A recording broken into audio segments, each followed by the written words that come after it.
What's up, everybody? Welcome to the latest edition of the Stephen A. Smith Show. I'm usually with you, as always, at the very least, every Monday, Wednesday, and Friday over the digital airwaves of YouTube. We're here in my studio thanks to our official studio sponsor, FanDuel Sportsbook. FanDuel is the official sports betting company of the Stephen A. Smith Show. Please make sure to like and follow the Stephen A. Smith Show on YouTube. Just click the bell to get notified of all of our new content. And be sure to pick up a copy of my New York Times bestseller, Straight Shooter, a memoir of second chances and first takes. It is my honor and privilege to have this special edition, even though it's still, it's on a typical day. It's a little bit different today, ladies and gentlemen. My guest today is really not a guest.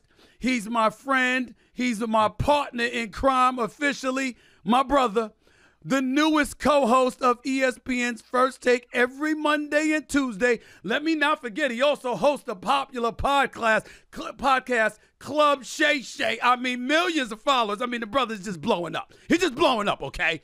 By the way, I'd like to add this. He is a three-time Super Bowl champion. He is a Hall of Famer. He is recognized as one of the greatest, if not the greatest, tight end in the history of the National Football League. My partner in crime, my man, the one and only, Shannon Sharpe. What's going on, big time? How are you, man? How's everything? I'm doing great, Stephen A. Thank you for allowing me to share this platform with you, as you have allowed me to share the platform on ESPN First Take. So I'm extremely excited to get this interview underway. Man, listen, first of all, it's an honor and a privilege to have you. It's a big-time interview. You know I've been waiting for this for a long, long time to be sitting down with you. When you had me on Club Shay Shay a few weeks ago, I said, listen, man, I'm loving this. It's going to be a little bit different when I interview you. I can't wait for that. So I said, yeah. As they say, get ready, get ready, get ready. First question for you. First of all, I'm proud of the job that you've done since you've been on First Take. You've been an absolutely wonderful partner and co-host to have. We've been blowing up the spot. You know what we've been doing ratings-wise. It just is what it is. I want to know, first of all, how do you feel about your time on First Take thus far? I feel great. You guys have welcomed me with open arms. The opportunity that you've given me to share the platform with you, that huge platform, Jimmy Pitaro, Bob Iger, Burke Magnus, everybody has been great to me. So even the security, everybody is seemingly so happy that I've joined, and I'm extremely excited also, and I can't wait to continue this this beautiful relationship. I got to tell you something right now, man. We making big things happen, and I don't know. I don't know if you know this news, so I'm gonna break it to you. I'm working on it. It's not finalized yet, but I mean, usually when I'm aiming to pull off something, what we got? I pull off something. You did go. If I remember correctly, didn't you go to Savannah State? Did you go to Savannah State? Ain't that where you went to school at? I did go to SSU. Is that not an HBCU? Is that not an HBCU? It absolutely is. It's not Winston-Salem State, my alma mater. Is that not an HBCU? Absolutely, it is. I'm working on bringing First Take to both universities. I think I've been a bit unfair because, Lord have mercy, going up against me on the opposite the debate every week. You need some support, so we gonna go to your hometown. You good with that? You good with that? I'm not good with that. I'm great with that. And with the news that I've received over the last 2 months, like I said before, you allow me to share the First Take platform. Yep. This might be the best news because this is an opportunity for me and for everybody to get an opportunity to see where I matriculated at, where I earned my degree from, Savannah State University. And hopefully some of the professors, Dr. McLemore, Dr. Green, hopefully they come out because I want to acknowledge them and I want people to see the Shannon Sharpe that you see today. A lot of these people had a hand in helping Shannon Sharpe become what I became. Well, listen, it's not finalized yet, but like I said, I'm aiming to make it happen. Man, if Stephen A. say, hey, look here. Stephen A. say it's going to happen, Stephen, it's going to happen. I done wrote that in stone. I'm finna call. As soon as I get up there and call with you, I'm about to call everybody in Savannah. I'm working on it. I'm working on it in the month of November. And I ask that, and I bring that up because I know that it's important for you to have a good time. It's important to you to feel respected, to feel embraced or whatever. And I want you to put into your words, is that an accurate description of Shannon Sharpe? Obviously, for all of us, respect is important, but being embraced, feeling welcomed, feeling supported. Talk about that for a second, just in terms of how important that is to you at this stage and point in your career and your life.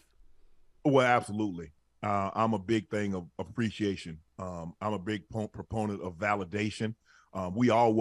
Stephen A., we all seek validation. And when people say, no, I don't seek validation, they're lying, because of job promotion is validation.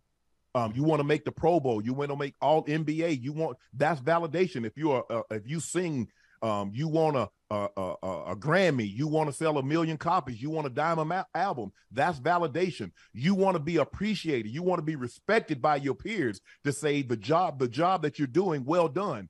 And for me to only have been on First Take for a month and to have something like this, for you to put this chain of events in motion, and for ESPN says, okay, Stephen A., make it happen. Man, you don't, I mean, words wouldn't do it proper justice of me trying to explain just what this means to me. For Savannah State, one of Savannah State's own, to be able to come back on a show on a platform like First Take, and for everybody to see what I was able to become. And it all started there almost 40 years ago. Man, I'm humble beyond humble. You know, Shannon, when people look at you right now, obviously they see Club Shay Shay, they see what you're accomplishing, and you're doing big things with that as well. Let me not forget that you got a podcast with Ocho Cinco that you do, if I remember correctly. Is that Nightcap? Is it that every Thursday, Sunday, and Monday? Is it after the games? That is correct. Okay. And what made you decide to do that, particularly with Ocho Cinco, who, by the way, I got a lot of love for? You know what? I had him on my podcast about a year ago, and Stephen A., we had instant chemistry. He understands the entertainment aspect of it. You know, you have to have a certain level of credibility, but you do have to have the entertainment factor. He understands that. He has a way of saying things and making it funny, although he's giving you factual context of what actually happened. And so when I pitched the idea to him, he was like, okay, let's make it happen. And so it was really that simple. I got an opportunity to sit down and have lunch with him and his representative, myself, Jamie Horowitz. We sat down and says, okay, let's try to make this happen. And he says, man, I'm all in. And thus far, it's been a great success. But I'm trying to give people platforms, trying to give them opportunity. Absolutely. That's what my sole purpose was creating Shay Shay Media, was to give people like myself an opportunity. I have a platform, so let me share it, like you've done with me, allow me to come to First Take. So let me give people an opportunity. Let me give Ocho Cinco, let me give some of the others an opportunity to show that they can talk about more than just football. Well, listen, when you say people like yourself, crystallize for the audience what that means. When you're talking about people like yourself, what exactly do you mean by that? I mean, blacks. I wanted to start, for me, is it blacks and is it black folks and that's it, or black folks? No, I'm gonna give anybody an opportunity. I know that, but I know blacks, women, and whatever. But I wanted to know whether or not you were really emphasizing former football players. That's what I was really asking. Former athletes. Okay. But don't. This is not a charity case or a handout. You got to be willing to do the work. A lot of people say they want to be successful, but a lot of people are not willing to put the work in. My thing, the way I look at it, I'm like, if I was willing to work this hard for the Broncos, the Ravens, CBS, Fox, FS1, why can't I work this hard for myself? If I was willing to try to help them grow their business, I should be more than willing to help me grow my own business.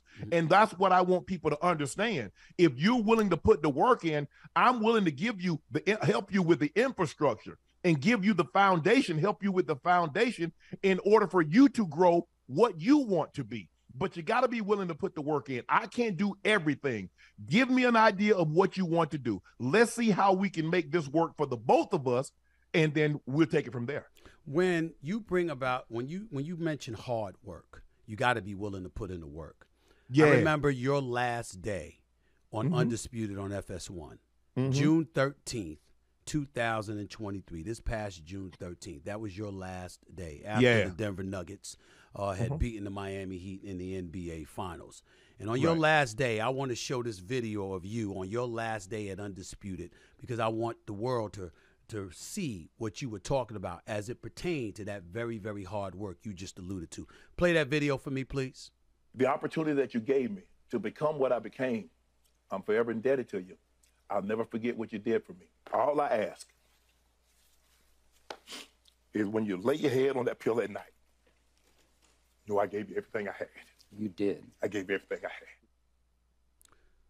Express to us what kind of emotions were going through your head at that particular moment, your last day at FS1, Shannon. The finality of it, knowing that that was officially my last day on Undisputed, something that I had poured my heart, soul, my blood, sweat, and tears into it. I moved away from my family to move out here to L.A. Where were your family living, by the way? Where was your family living? They were everybody was back in Atlanta. Okay, go ahead. I had a fiance at the time. Yep. My kids were in college.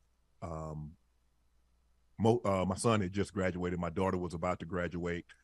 But I had moved away, started out here, and I never really wanted to live in California. If somebody would have told me you're going to be living in California at some point in time in your career or your life, I would have like, man, you out your mind. But to come out here and the opportunity that Jamie Horowitz, when he flew down and we met in the W Hotel and said, okay, you got the job. We're not interviewing anybody else. It's you. Now, I understood that, they had to have a backup plan just in case I wanted a little bit more than they were willing to give. Right. But just the finality of it, knowing that I had worked so hard, people don't understand just how hard I worked at that job. I mean, what they saw was the 2.5 hours a day, but they didn't see the prep, the 6 to 7 hours of prep time that I actually did to get ready for the show, the rewatching of the entire show to try to get better. It says, okay, I said this, but I could have said that. He went there, I could have went here. And just the knowing that, man, it's over. And all the people that I had, from the stage managers to every last one of my moderators, Joy Taylor started off and she handed off to Jenny Taft and Jen Hale and Carissa Thompson and Elika Sadeghi and Jamie Maggio, Christina Pink, Ebony Williams, Holly Saunders. I mean, that's over. And those are relationships and, every stage. Stephen A., I know every stage manager from Craig to Johnny and to Karen and Bonnie Lou, who was audio, who we always joked about and talked about our dogs. And she would show me pictures of her dogs. I would show her pictures of my dog.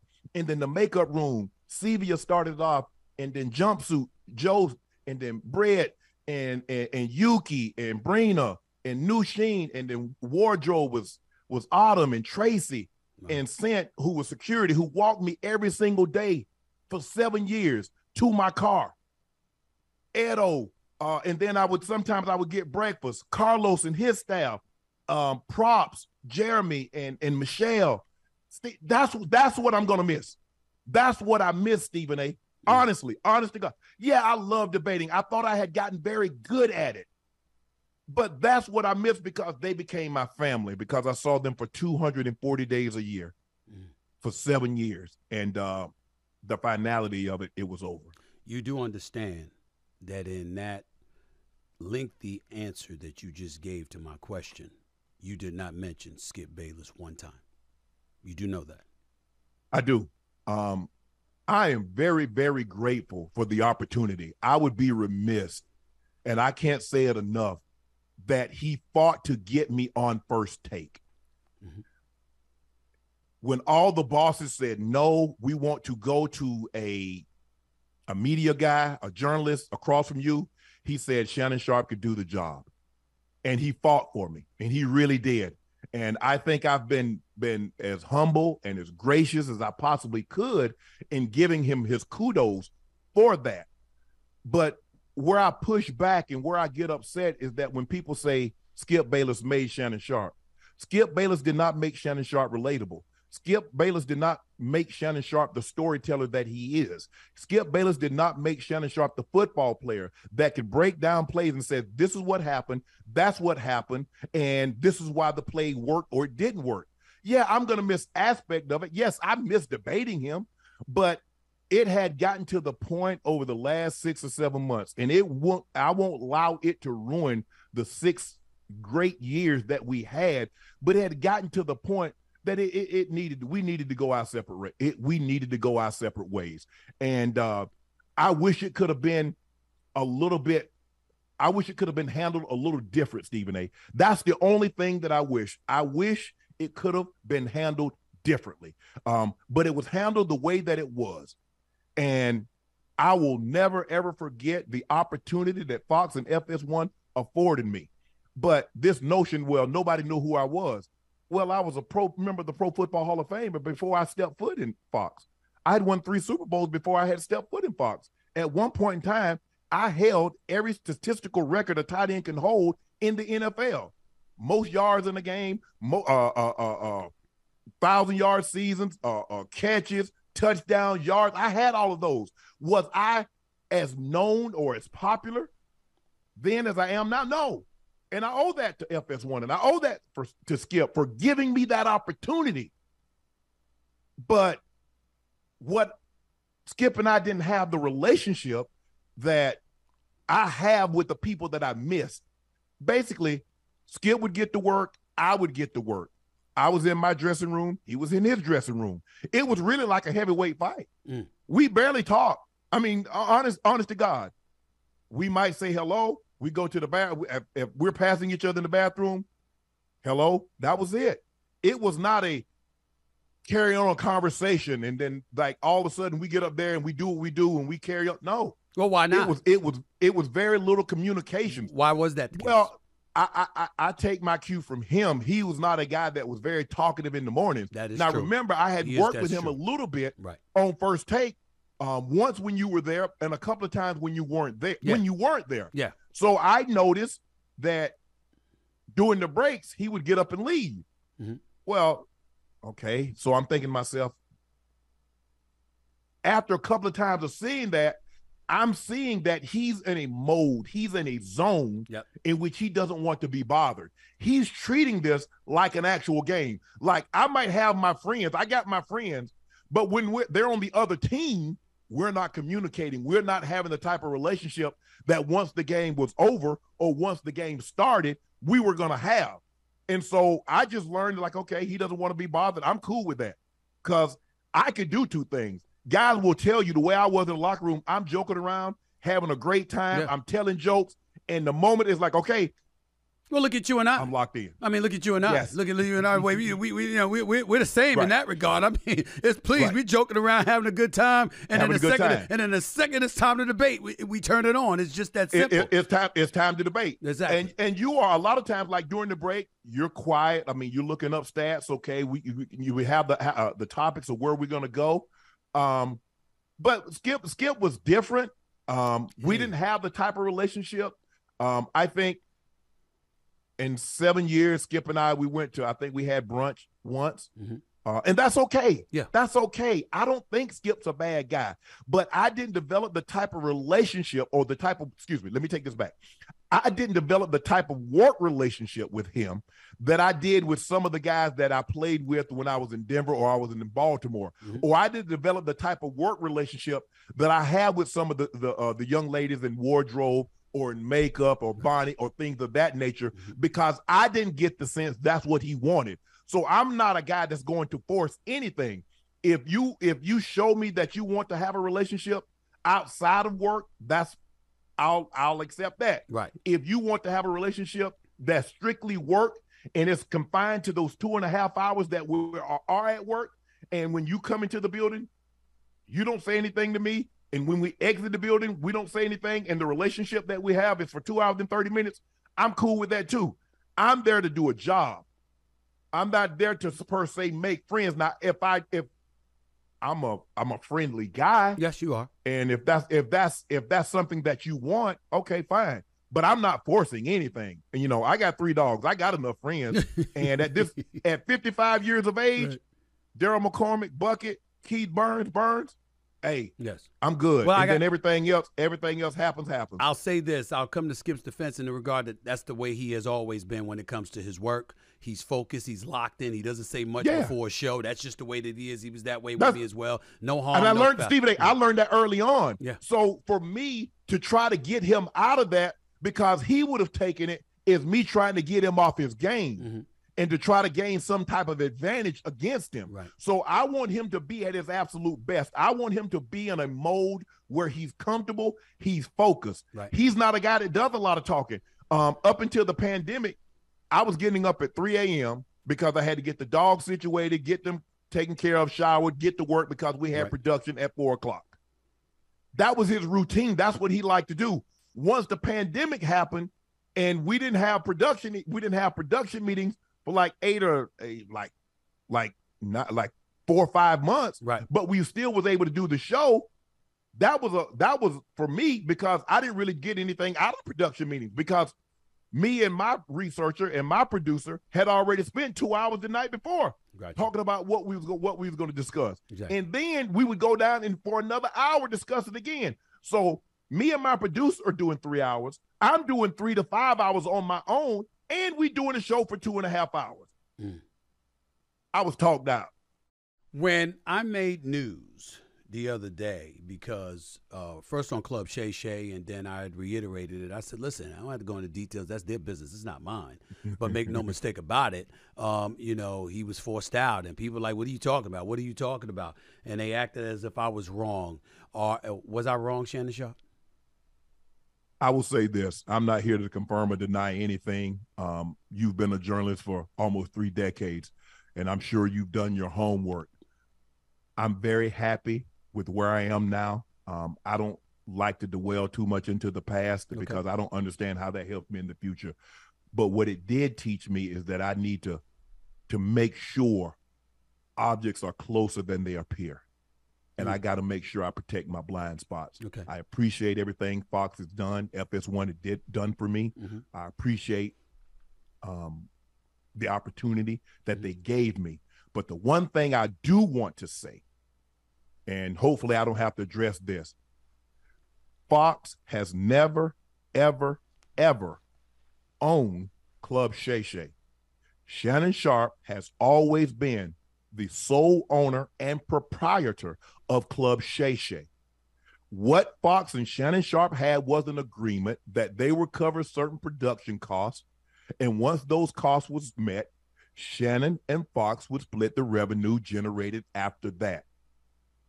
It was in Shannon's contract that once Shannon Sharpe left, Club Shay Shay, his catalog and all copyrights came with Shannon Sharpe. So can we put that to rest now? When people saying Shannon didn't own this, Shannon didn't own that, Shannon Sharpe absolutely 1,000% always has, and for the very foreseeable future, unless something unforeseen were to happen, owns Club Shay Shay.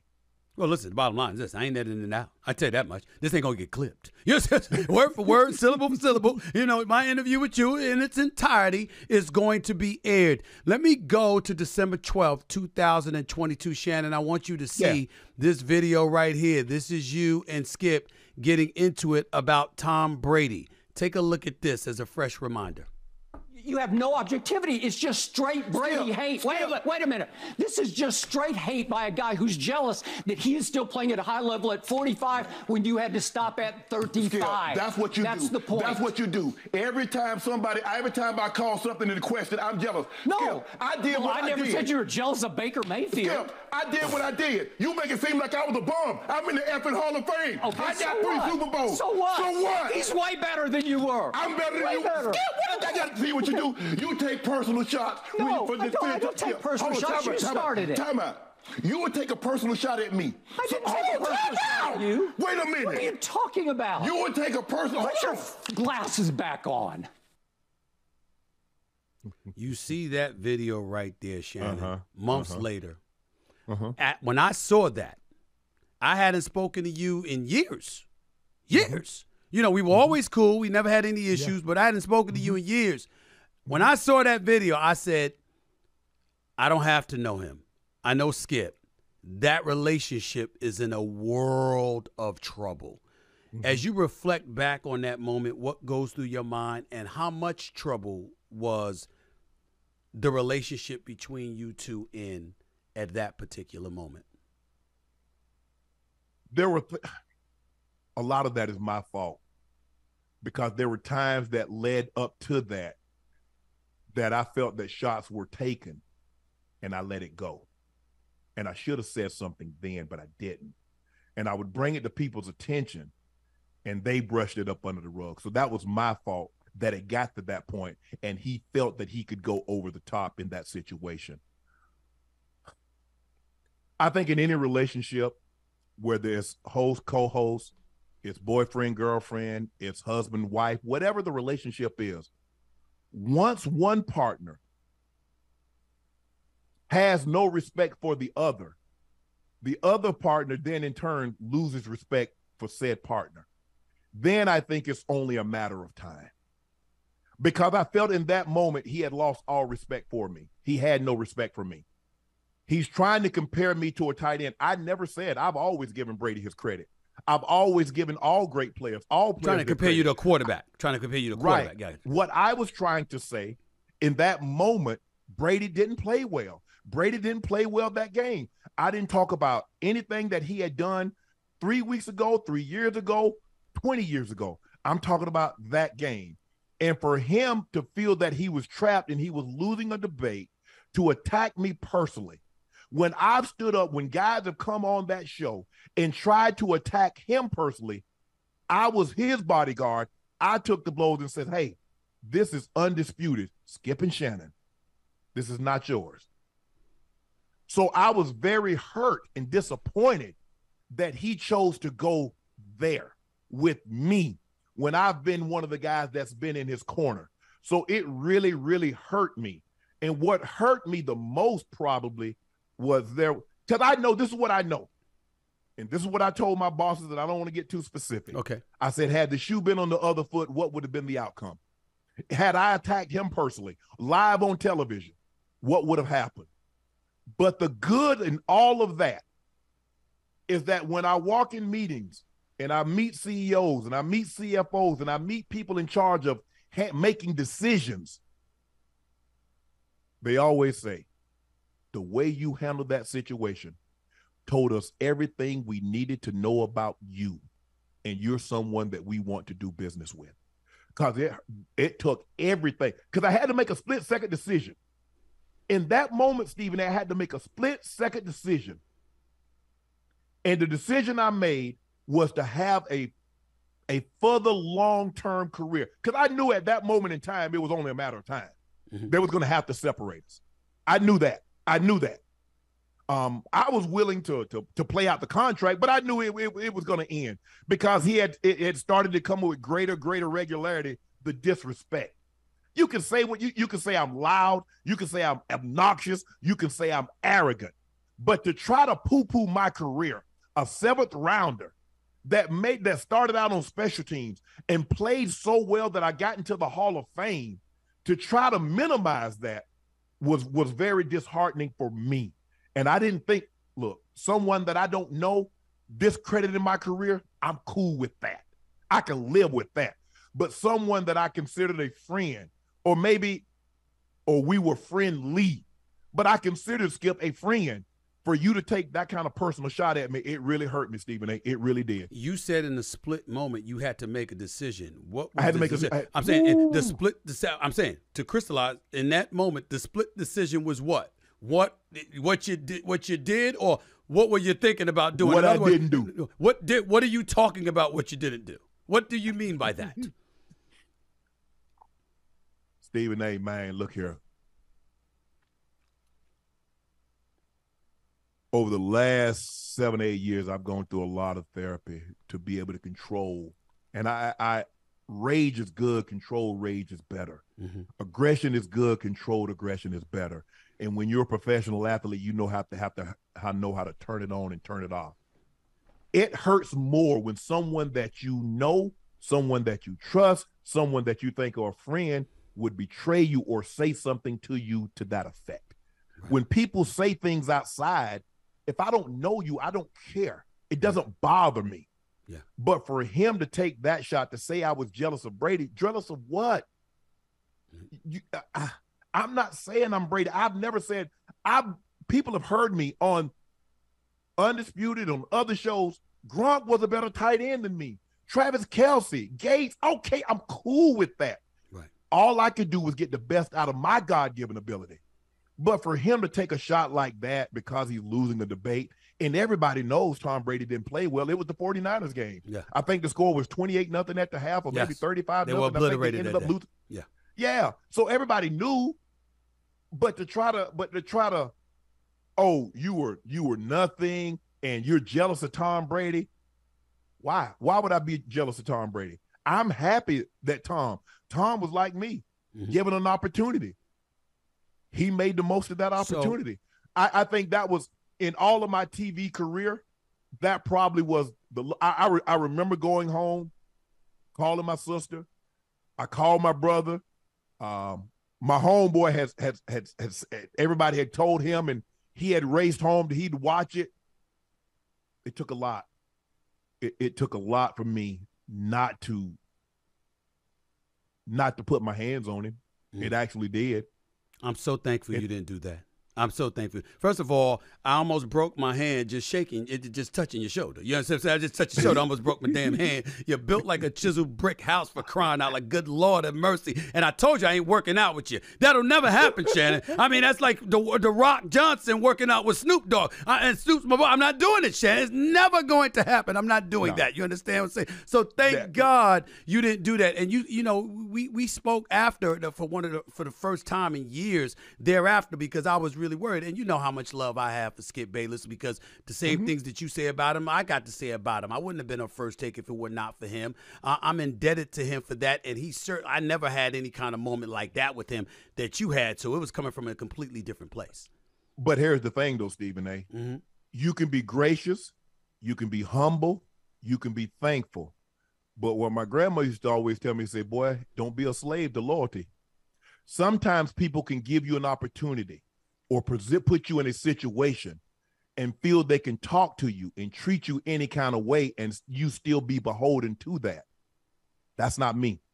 I'm a very respectful person. All I ask, and Jamie Horowitz, if anybody who knows who Jamie Horowitz is, ask him the one thing that I said, no man or no person has to respect me, but I'll be damned if I let you disrespect me. I say, I walk in here as a 3-time Super Bowl game-winning champion. I said, I'm a father, I'm a brother, I'm a son. And above all that, I'm a man. And I'm a very proud man. So if you don't want to respect me, just let me go about my business, because you won't like the disrespected version of Shannon Sharpe.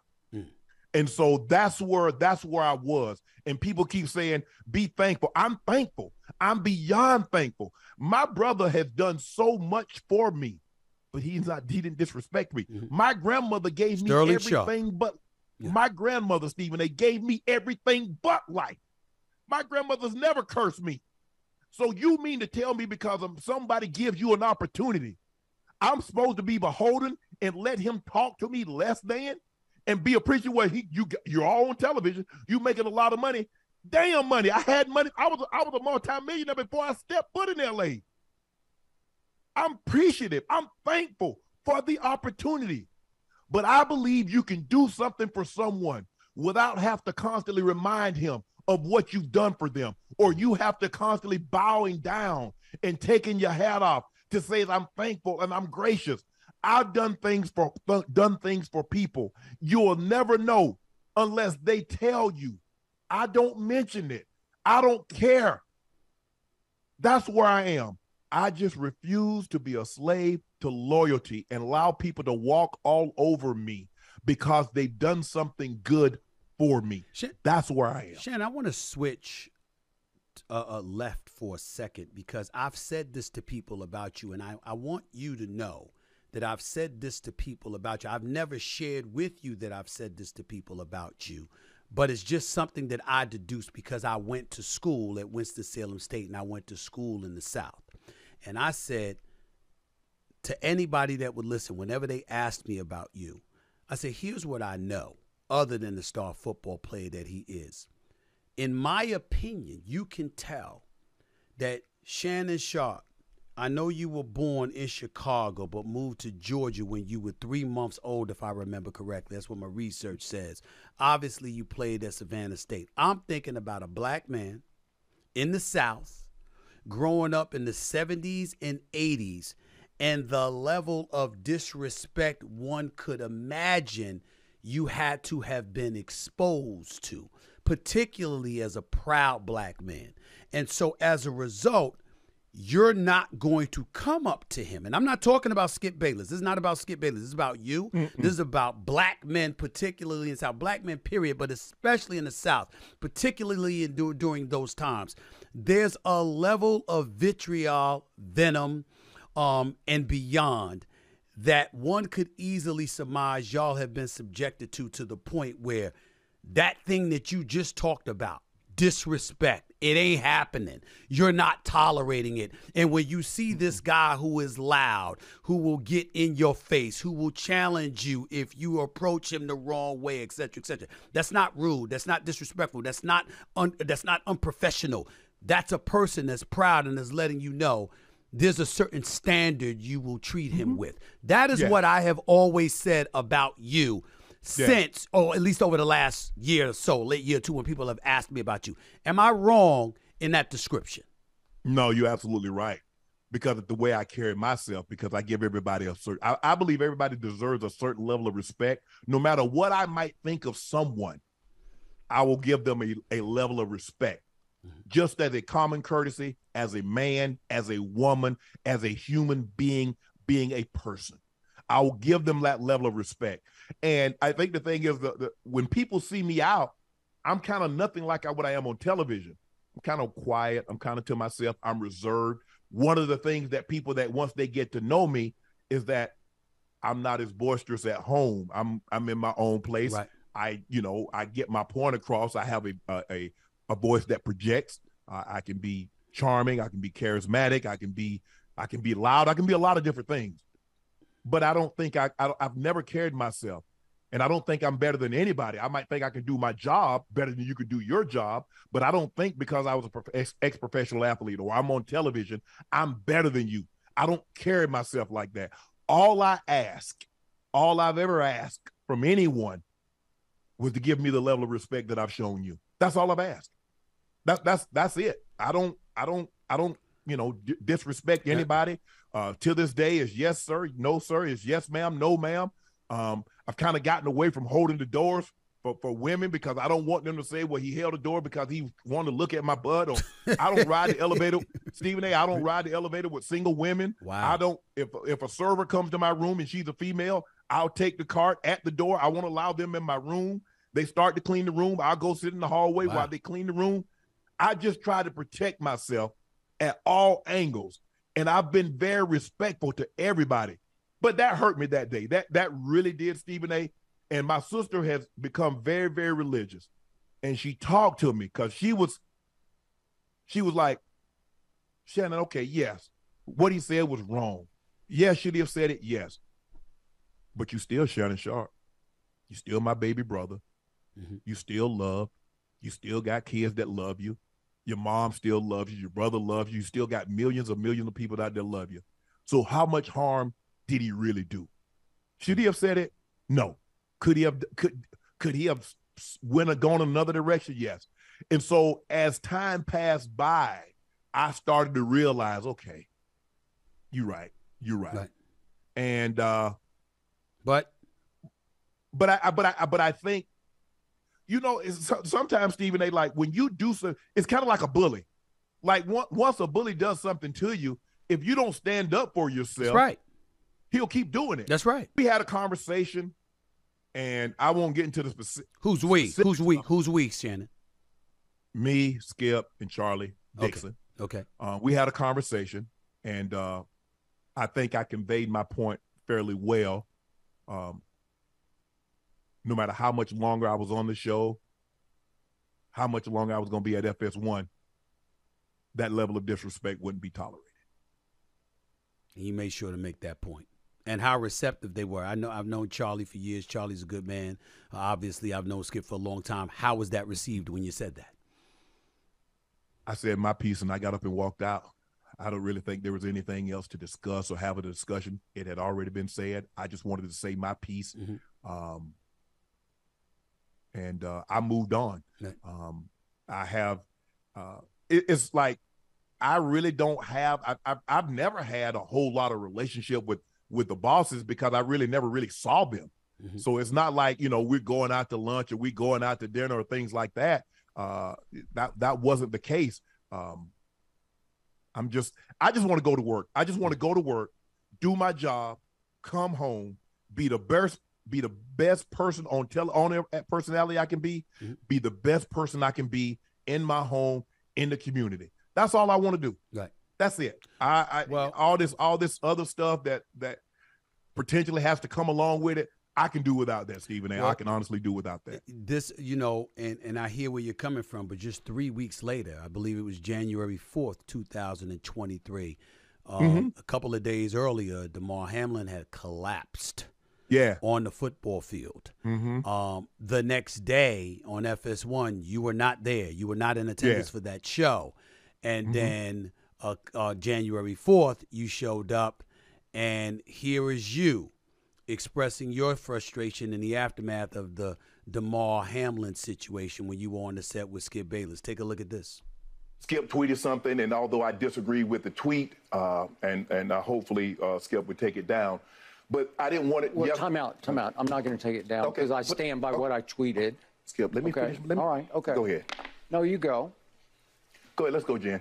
Okay. I mean, I cannot even get through a monologue without you interrupting me. Well, you could have came back, Skip. Well, I thought, Skip, just let. I didn't know you were going to bring up this. I was just going to say, Skip, I didn't want to yesterday to get into a situation where Damar Hamlin was the issue. We should have been talking about him and not get into your tweet. That's what I was going to do. But you can't even let me finish my opening monologue without you interrupting. Okay. I was under the impression you weren't going to bring this up because nobody here had a problem with that tweet. No.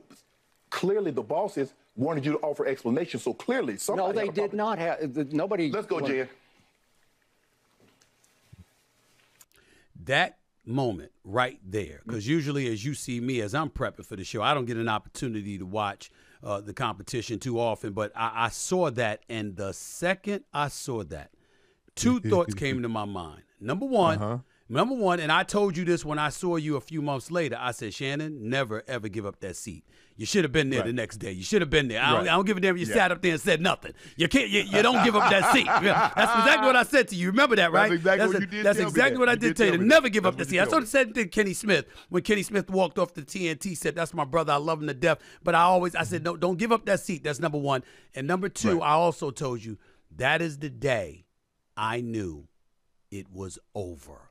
You would be leaving. I said, there is no way.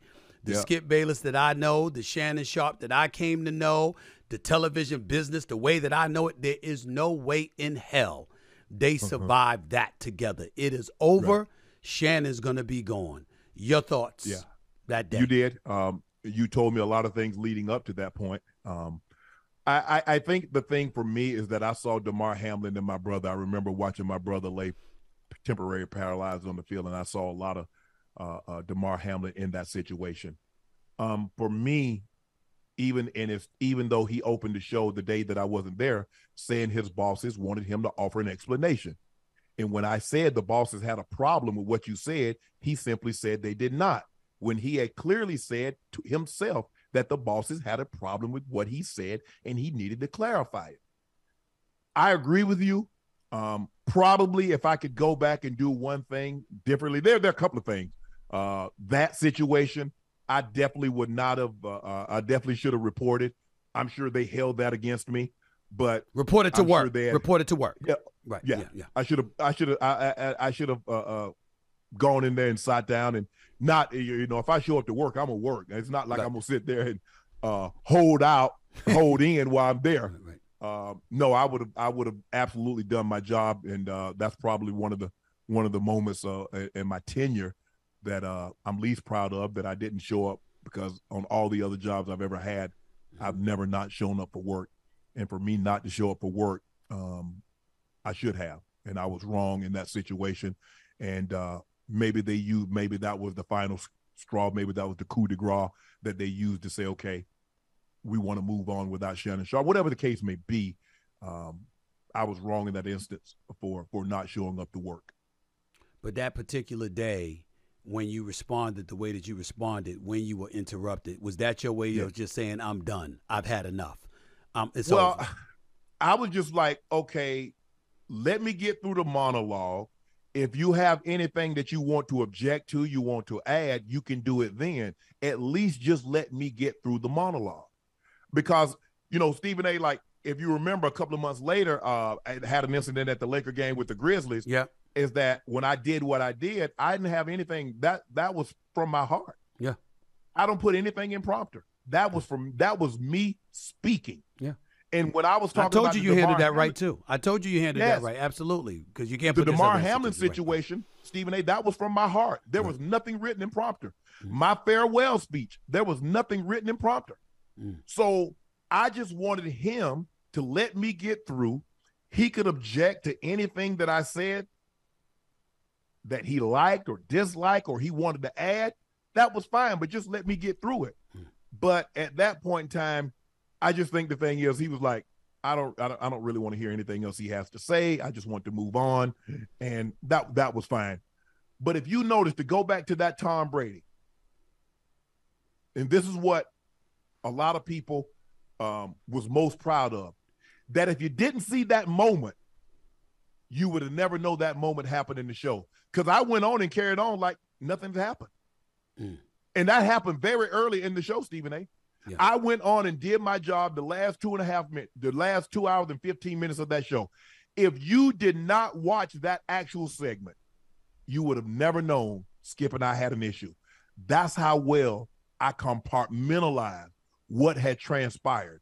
And I think athletes do a great job of compartmentalizing, because a lot of times, being an ex-professional athlete, Stephen A., we deal with things that people at home and people in the arena or in the stadium have no idea what they're going through. But we're able to compartmentalize that and play to a high level. And so that's what, for that moment, I went back, I'm an athlete. Compartmentalize this, Shannon. Do what you need to do, because you're still Shannon Sharpe. You're still Libby Sharpe, Sterling Sharpe's little brother. You're still the father of Kayla, Kaylee, and Kiari. Hey, you can do this. And so that's what I did. Hey, smile, came back the next segment like nothing had happened. I'm inside, I'm an inferno. Right. But I understand that I have a job to do. And when I show up to work, the one thing, you go ask Mike Shanahan, Coach Reeves, rest his soul, is gone away, Brian Billick. When I showed up, I gave my honest day's work. And so, you know what? Even though that happened early in the show, I say I still owe Fox an honest day's work. When it was over, how fearful were you when you were departing from FS1? How fearful were you that those incidences, the apparent friction that existed on camera for all the world to see, how fearful were you that your career and your career aspirations were going to be compromised because of those incidences? Well, you could never be for sure. You would have liked to have left on the greatest of terms, but even someone that leaves on the greatest of terms, sometimes people might say things. So I really didn't know. I just, and I was like, okay, I have my podcast. So and really, Stephen A., you know, ESPN is really the only or the platform that kind of do what I was doing. And so I said, well, I don't know. They probably not going to give me a chance, because they're probably, everybody knows everybody, and they'll probably say, well, he was this and he was that. And so I was like, I really didn't know. I really didn't know what to expect. And then talking to you, and he's like, you know, what do you, when you say, hey, you hit me up and say, big boy, what you want to do? I said, man, I want to work. I said, I want to work. I said, I think I'm good at this. I think I can be an asset to a network. I'm hardworking. I'll do my job, and I'm going to go home. And he says, well, I want you. You told me, so I want you. And it's not up to me whether they hire you or not. He said, but I'm going to go tell the bosses today that I want you. And true to your word, a couple of days later, one of the ESPN execs reached out, got to gauge my interest. That was like on I want to say a Wednesday, Thursday. And that Monday morning, he flew down. We had breakfast together. He said, tell me what you want. I said, I'm looking to do this, this, and this. He says, okay. And then you hit me up, says, hey, we're going to green light this thing. I said, all right. I said, bro, you know what you're getting. Yeah. I said, I work hard. I said, now, I like to have people to give, you know, on a regular job, on a job resume, you have to give like 3 or 4 references. So hopefully that ESPN reached out to Fox. Obviously Fox, but reached out to CBS, reached out to the Broncos, reached out to the Ravens, because those are really the only employees I had. I did manual labor until I was like 18, but most of those people that I work for are no longer with us. And so, Stephen A., to be honest, I really didn't know. But I was kind of like, man, what if they say this and I don't have any way to refute what they're saying? So I really didn't know what to expect, but I felt really good. Once you reached out to me, I was at peace. I was going to ask you about that because I wasn't worried about no damn references. I was like, I wanted to know how shocked were you that, that I went public and I said I wanted the Shannon Sharpe. I was shocked. I'm like, hold on. I was on God's honest truth. I was shocked. I'm like, well, damn. I mean, the door just closed behind me. Yeah. And here is somebody on a platform, the number one. He's the biggest in morning television. There's no one bigger than Stephen A. Smith. And he's saying that he wants a guy that just let go. A lot of times when people get let go, people automatically think they're damaged goods. He did something. So you were saying, hey, nah, I want that brother. I know that brother. I know that brother's background. And there are too many people that have vouched for him to let me know the type of person that he is. And I'm willing to put Stephen A. Smith on the line. Bruh, when you called me and said, it's not up to me, but I am going to tell the bosses. I have bosses. He's like, yes, First Take, I'm the executive producer, but I have bosses over Stephen A. Smith. But I am going to tell them today that I want Shannon Sharpe on First Take. Now, whether or not you want to come and be a part of that, that's on you. But I'm going to tell them that today. And being a man of your word, you did exactly that. Well, for people that want to know that story, just go to Club Shay Shay. When you sat down and interviewed me, and I explained everything, and I explained why. But as we sit here today now, and you've had all of this time to reflect on everything that's happened, and you look at your career and where it's going, because I'm seeing big things for Club Shay Shay. There's obviously big things for First Take, and I will never root against Skip Bayless. Let me be very, very clear. No, I don't. I know you won't either. Because we got Sherm. Here's the thing: I've known Richard Sherman, and I've given. We talk about football related things, and he reached out. Yeah. I told him, I said, Sherm, you got to devote your time to it. I say you got to become well versed. We know you know football. You played at a high level. I say, but now in order for you to be really, really good, you're gonna have to immerse yourself in basketball. You're going to have to immerse yourself in other sports. You're going to have to be willing to put yourself out there on societal issues, because they will arise.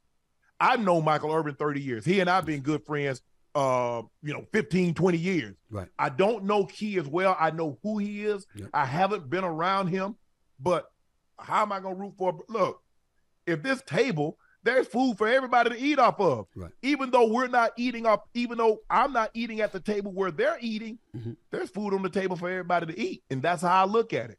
I want Skip to be successful. I want First Take to be more successful. I'm not going to sit here and say I want them to be as successful as us, because hell, I'd be lying. Right. But I do want them to be successful, just not as successful as us. That's what I've been saying for weeks. Everybody's been asking me about it. I said, Keyshawn Johnson and I go back nearly 25 years.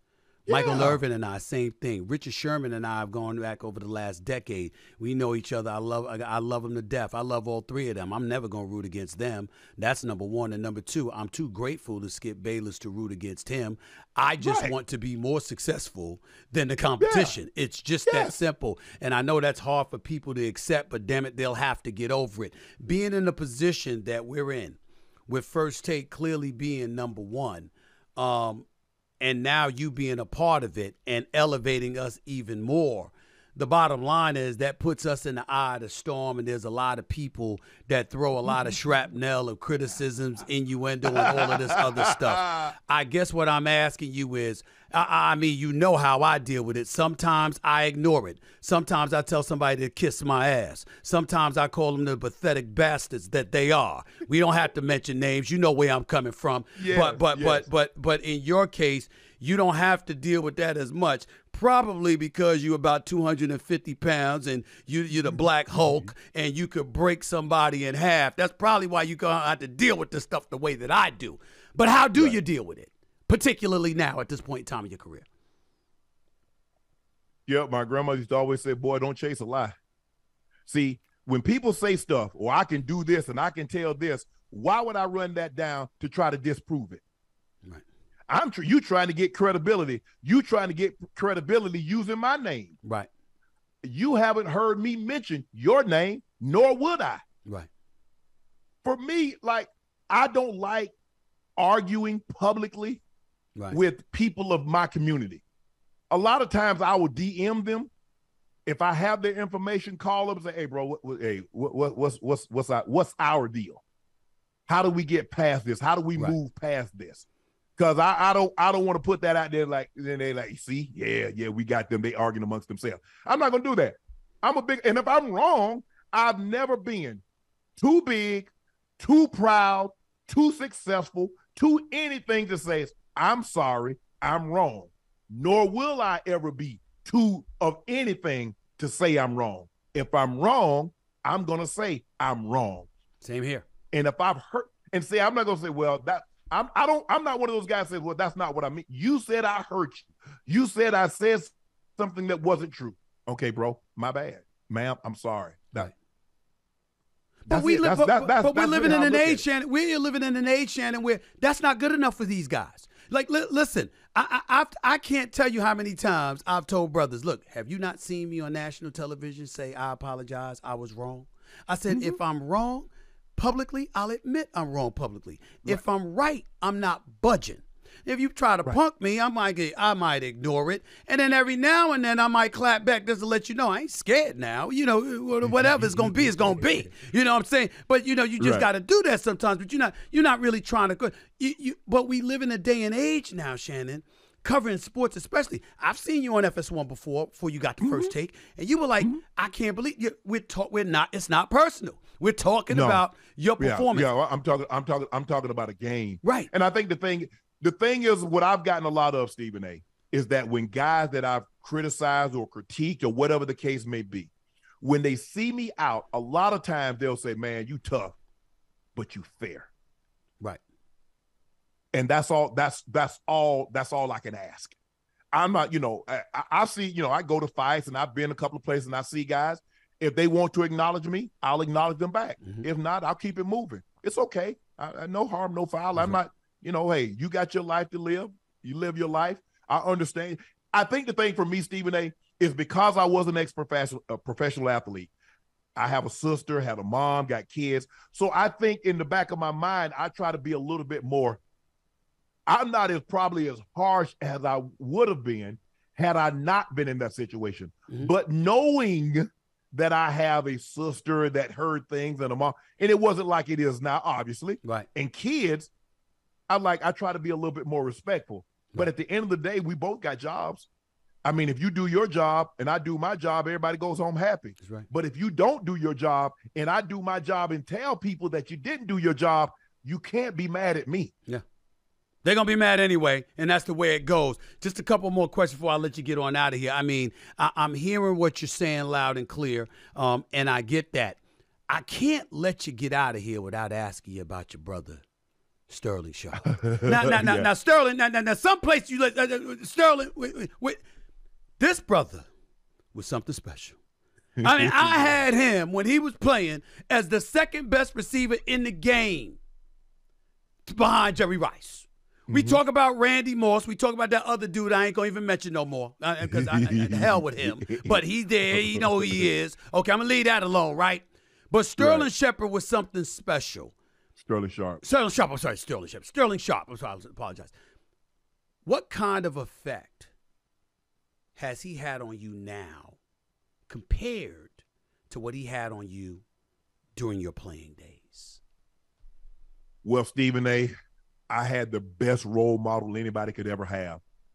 The only person I ever wanted to be when I was growing up was Sterling Sharpe. I remember my sister would get my sister's 8 years older than I am. She's 5 years older than my brother. And she would always say, Shannon, Stop trying to be like him. Be your own person. Be your own man. Sorry. Be your own man. But what she didn't know, the man that I wanted to be was him. Yeah. So everything that he said, I hung on it. Everything that he did, whatever number he wore in high school, I got it. Whatever number he wore in college, I got it. When I got to the NFL, I couldn't get 84 because Ricky Nattiel had it. When Ricky Nattiel was a free agent and he got let go, I ran upstairs to Coach Reeves' office. I said, Coach Reeves, can I change numbers to 84? Because I want to be like my brother. He's like, it would be an honor for you to wear that number and be on this team, 84. And so I got 84. So every car that he got, I got the exact same car. Everything. Stephen, and people laugh, and people thought I was lying. But if you ask my sister, if you ask my brother, my very first college girlfriend that I got in college was identical to his. I'm talking about from hairstyle, complexion, the way she was shaped, the way she walked, everything was just like his. What was it about him? What was it about him specifically? Man, because, my brother was like, I was more talented as I had more God-given ability than my brother. I could see him do something and I could go do it. He just worked harder earlier than I did. I wanted to be the class clown. My brother did his schoolwork, but I wanted to tell jokes, Stephen A. I wanted to be funny. I wanted to be funny, man. Right. So in the process of me being funny, man, my grades wasn't nothing to laugh at.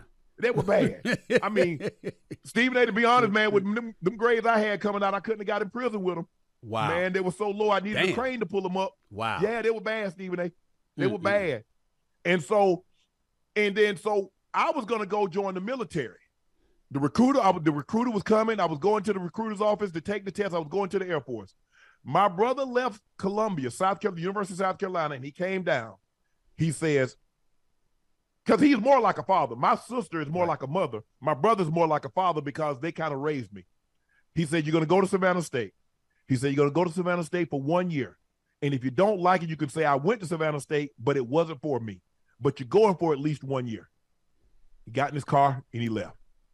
I went to Savannah State, and it's one of the 5 greatest decisions that I've ever made in my life because it changed my life. Because I was around people, the professors, the doctors, they cared about Shannon Sharpe. They had no idea. I think there might have been 2 professors. One of them told me, his name was Dr. Welch. He was my criminal law professor. He was an old FBI guy. He said, son, come to class. He said, you're smart. He says, I watched you play. He said, you're going to go to that other league, and you're going to be a hell of a player. But my brother was so encouraging. I've never met someone that wanted more for someone else than he wanted for himself. And for you. And vice versa for me. Yeah. Stephen A., I would take everything that I've ever accomplished to be able to switch places with my brother so he could have a full NFL career. Take me out the hall. Take them Super Bowls. Take the money that I've made. Take the life that I would rather make $50,000 to $100,000 a year and let my brother have a full 14-year career. Man, Stephen A., you don't know, when my brother told me he wasn't going to be able to play football no more, people don't know how many nights I cried. Wow. People don't know how many times that I took the field with a broken heart, knowing that what I'm doing, my brother was supposed to be 2 times. And I'm still, and I'll say it again, I'm the only player of almost 400 men in the Pro Football Hall of Fame, and I'm the second best player in my family. Nobody else can say that. Nobody, no other NFL player can say they're in the Hall of Fame and they're the second best player in their family.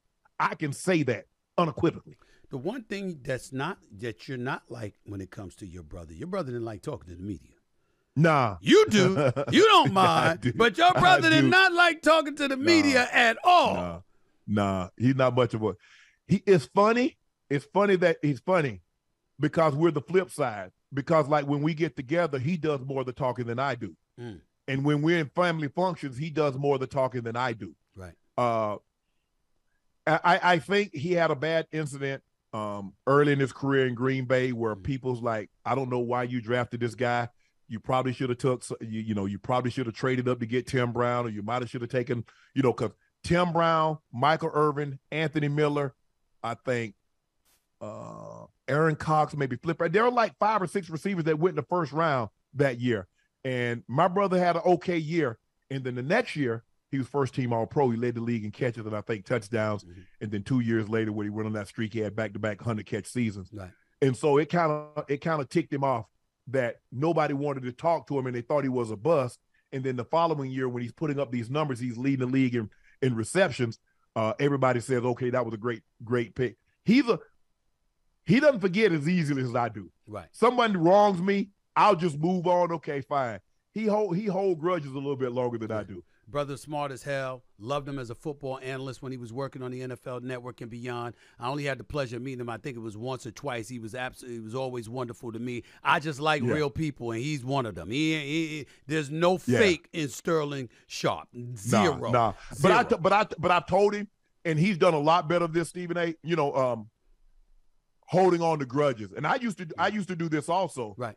But my grandma used to always tell us, she said, boy, you can never be free without forgiveness. Right. And I didn't understand when I was younger and she said that. Right. She said, because you're holding on. Right. She says you're not physically incarcerated or but your emotions, that person going on with their life, they live in your life, and you got your emotions and your feelings held captive. Right. Let it go. I'm a surprise you one of these days, man. I'm thinking about bringing both of the Sharpes on first take. I mean, the debate against me. I mean, you might need some help. Shannon Sharpe. I'm gonna bring Sterling Sharpe to help his little brother. I mean, I'm bringing help. His little brother needs some help, and I'm gonna bring him on. I'm gonna try to get him on there. But listen, man, really quickly, 2 things. Last words, if you have any that you want to share about Skip Bayless specifically and your time at FS1, what would that be? I had 6.5 incredible, amazing years. And I won't let 6 months ruin that. Fox, FS1, the opportunity, along with Skip Bayless. Maybe I should put Skip first, because Skip fought for me to get me on that show, and the platform that they allowed me to be on for 6.5 years. Although I'm disappointed how it ended and the abruptness and the suddenness of it ending, I'm forever grateful for the opportunity that you gave me. I can honestly say I wouldn't be here. There would probably be no Club Shay Shay. I would not be the name, because a lot of times, Stephen A., people don't even realize that I played a sport. They ask me, how do you know so much about sports? I was like, well, I study a lot. People really don't, because I've been retired 2 decades. Oh, you know your football, my brother, especially your football. You're brilliant football mind, my brother. I mean, I step back, I'll debate, but then you know me, I'll step back and be like this. That is a damn 3-time Super Bowl champion. Let me fall back, because I don't even want to touch a helmet, let alone get hit by one. Sorry. But the people that at Pico Boulevard, because everybody don't know that shit. Pico Boulevard, Avenue of the Stars, the Fox Lot, Los Angeles, California. Go ahead, act like everybody know that. Man, look, it didn't end the way I wanted it to end, Stephen A., but Skip gave me that opportunity. Fox let him have that kind of leeway to give me that opportunity. And so I'm forever grateful. Jamie Horowitz, who believed in me. And I'm like, bro, what are you talking about? I can be a star on television. Yeah. I say, bro, y'all gonna let me be me? He says, we want you to. I say, you don't even know what me is, because all you've seen was a decade of CBS. Well, you don't even know what me is. Jamie's that dude. He got me started on First Take. Jamie had to approve me. Jamie had to support me getting on First Take. Skip, obviously, it starts with Skip, all gratitude due to him. But if Jamie Horowitz hadn't gone to the honchos to support me, I wouldn't have been on First Take. So we both owe him. So I'm forever grateful. Fox, FS1, thank you. Continue success for whatever you guys doing over there. You got an outstanding lineup from Speak for Yourself, First Things First, Nick Wright. I know Nick. Nick's a great friend of mine. Joy, who's on Speak with Archo and Shady McCoy and Skip and his new team. Guys, I wish you all guys all the best. But I don't wish you better than Skip and Richard and Keyshawn and Michael Irvin. Y'all not going to be better than me and Stephen A. That's not going to happen. I promise you. That is not going to happen. Ever. Ever. Now, if Stephen A says, you know what, I'm going to move on, or he says, Shannon, I want to go in a different direction, y'all still not, because Stephen A, that dude.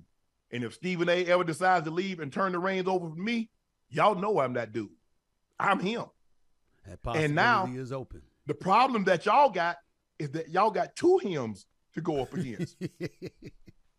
I got you. Y'all got two hymns. By the way, I'm not going to let you get out of here without answering a question about LeBron, because you got some explaining. You know, go James. Hold on. Before that, you know, Shannon Sharpe, you don't have a podcast that says Shannon Sharpe. You have a podcast that says Club Shay Shay. Club Shay Shay is a pretty fly name, and there's a lot of people out there speculating about your dating life and stuff like that. Care to share anything? I mean, you single, you eligible. You know what I mean? Ain't care to share anything? I just want to make sure. I'm me and this little guy right here, Teddy. Me and Teddy Bear. We a happy couple, right, bro? All right. And he got his two brothers. Stephen A, bro, I'm too busy wrapped up into you. Right. I gotta pull my weight. Okay. I'm only on 2 days a week. Right. I gotta be my absolute best Mondays and Tuesday to show that Stephen A was right. You're already proving himself out there. You're already proving that, bro. So I don't right now. I ain't got time. Okay. So if I ain't got time to be anything serious, that ain't happening. Okay. I got you. And plus, I got to grow Shay Shay Media, and I got Nightcap with Unc and Ocho. I got another something that I'm going to announce here in the next couple of days. Stephen A. But right now, I ain't got time for a relationship. I'm right now. I'm dating First Take. Okay. And we happy. All right. Well, you know, I've been dating First Take for a long time too. But you've been dating. You ain't dating. Can't stop. You ain't dating. You married. You married now, bro. You know, I'm married to First Take. I'm married to First Take. I got you. Now listen. Before I let you get on out of here, here's the deal, man. I mean, the one thing that's not going to listen, people think that they're going to see the end of you come end of football season. Oh, no. As long as LeBron James is still around, I know your ass is going to find a way to annoy me by calling me and coming on First Take and just trying to take over. I call the show. That's right. Let me tell you something right now. It's not going to work, Shannon. I defer to your excellence come football. But you need to stop. You need to stop that, LeBron James. He's number 2 all time. That is not an insult. That's not an insult. Let me. This is how I'm gonna do it. I'm gonna come out on First Take with an entire GOAT suit. Not just the mask. Don't do that. I'm going to come out with the GOAT suit and a 23 Laker jersey on. Please don't. That's how I'm going to do it. Please don't do that. First of all, can he win the championship again before you do that? If you're going to wear the GOAT suit. Because that's not going to Lakers ain't winning no championship now. They're going to be competitive. They're going to be in the mix. They're going to be in the mix, but they ain't winning the championship now. I think that's going a little bit too far. You willing to bet against GOAT James? Yes. Why would you do that? Yes, because it's not about him. It's about the brother that you got to bet with me for that he gonna play 65 games. I already won the bet. I already won the bet. Ain't no way in hell Anthony Davis is playing 65 games in a regular season. He ain't gonna miss the playoffs, but he ain't playing 65 games in a regular season. Say it with me. 65. You did tell. Let me tell the audience. Me and Shannon have a bet.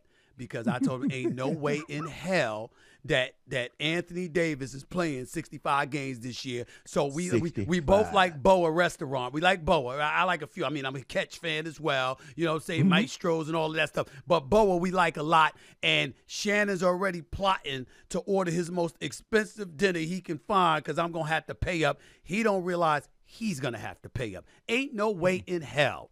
Anthony Davis, Mr. $62 million man, by the way, but he deserves it. As long as he's healthy and he's bringing his A game, he deserves it. But he ain't playing 65 games. AD ain't going to let me down. Oh, God. AD ain't going to let me down. Oh, stop. You need to stop. AD ain't going to let me down. So what you trying to say? What Lakers with AD giving me 65 and GOAT James being the GOAT that he is, entering season 21. What have you seen? Have you seen any slippage? No, not for me. Because I have not. No. I know. Hey, LeBron James is that dude. He's everything but Michael Jordan. He's everything but Michael Jordan. That's know it. what? You That's know what? it. I'm gonna say something that you're gonna agree with. What? Had LeBron James came first and had a tennis shoe and did what he did, guess what? He would be the GOAT. No, we only saying that is because not he came true. first. That is not true. The fact is that Michael Jordan didn't have that performance against the Dallas Mavericks in the finals. That's just a fact. He don't have 6 NBA Finals losses. Michael Jordan was 9-time All Defense. He only went to 6. How do we know he wouldn't have lost 4 in a row if he had gone to 10 finals? Excuse me, he would have won 8 straight had he not retired. No, we don't know what he would have done. They would not have lost to the Houston Rockets. I told Kenny Smith that, by the way. I told Kenny Smith that. He had to take a break because of burnout. Can you imagine the vitriol and the blowback GOAT James would have got if he says, I need a year off because of In all seriousness, respectfully, seriously, on a serious note, no joking, all joking aside. Yeah. If LeBron James, thank God, Bronny is okay. But if LeBron James had a death in the family the way Michael Jordan had a death in the family and decided to step away, people would not have criticized LeBron for that. Man, they criticize everything. They criticize the man going to the game. They criticize Bronny for taking the opposite race to the prom. Jordan never had to experience the vitriol, be it him and his family. What? Michael Jordan never had to admit. Excuse me. There was no media. There was no social media. That's true. Well, that's it. That's the game changer right there, Stephen A. Stephen A. That's the game changer. That's the game changer. Okay. So in other words, because of social media, LeBron James deserves credit. That's what you're telling me? Because social media deserves credit? No. LeBron James is the GOAT because he's the GOAT on the basketball court. No, he's not. You need to stop. But you know what? I don't care what you say. We gonna table this. We got Club Shay Shay. We got Stephen A. Smith. We got all season long on First Take. That's right. 1,000 lies that you tell it don't make it the truth. Okay? Club Shay Shay, Stephen A., First Take. We got 3 damn outlets at the very least to go at about this come NBA season. But here's what we both will agree on. Okay. There are worse places to be than Southern California. And when the Lakers are winning, it is just a buzz through the city that is just special. It really is. Everywhere you go, the vibe just feels different when the Los Angeles Lakers are relevant. Well, I did relocate from Atlanta, which ain't a bad place to be either. Not at all. But you know what? Not at all. I don't foresee myself going back to Atlanta, relocating back to Atlanta, leaving Southern Cal. I don't. I don't blame you. I might have to come out there. I got to come out there more because I promised you I was going to be out there twice a month to do the show with you. So I'm going to be out there a lot. I'm going to keep my word. But it was a great. And we practically neighbors. That's right. Practically neighbors. I want to state this for the record for all the listeners and the viewers out there. It was very difficult for me to have to drag myself to 90-degree weather in Southern California, but I managed to suffer through it and just do it. Shannon Sharpe, man, I appreciate the time, man. Thank you so much, man. I'm so happy to have you on board on First Take. We're going to continue to do our thing. You're a proud addition to the show. Everybody love you, my man. Molly loves you. Ryan Clark, Swagoo, Marcus Spears, Mad Dog Russo, Dan Orlovsky, Jeff Saturday. The list goes on and on and on. The entire team is proud and happy to have you on board, my man. I'm proud to call you my brother, proud to have you as my partner in crime on First Take every Monday and Tuesdays, man. Keep doing your things with Club Shay Shay, and I'm always here if you need me. Appreciate you, bro. Enjoy the rest of your day. All right, my man. Take care. Ladies and gentlemen, that was a wonderful, wonderful time I just had with the great Shannon Sharpe, 3-time Super Bowl champion, NFL Hall of Famer, one of the greatest tight ends in the history of football. Now my partner on First Take every Monday and Tuesdays on ESPN, 10 a.m. to noon Eastern Standard Time. Of course, make sure to support Club Shay Shay as well. Really, really appreciate all our great work and the hard work that he's putting forth. He's got a very, very bright future in this industry, no doubt about that. I'm just happy that he's allowed me to share some of it with him by blessing me with his presence to come on the show. That's it for this edition of the Stephen A. Smith Show. Thanks for watching another episode. You can watch me at the very least every Monday, Wednesday, and Friday over the digital airwaves of YouTube. Make sure to like and follow the Stephen A. Smith Show right here on YouTube. Click the bell to get notified for all of our new content. And be sure to pick up a copy of my New York Times bestseller, Straight Shooter, a memoir of second chances and first takes. Can't say enough about the time he just gave me. It was a big-time interview, to say the least. But there's many more that's coming, so stick around. Keep tuning in to the Stephen A. Smith Show. Thank y'all for your support and your love. Until next time, this is your boy Stephen A. signing off. Peace and love.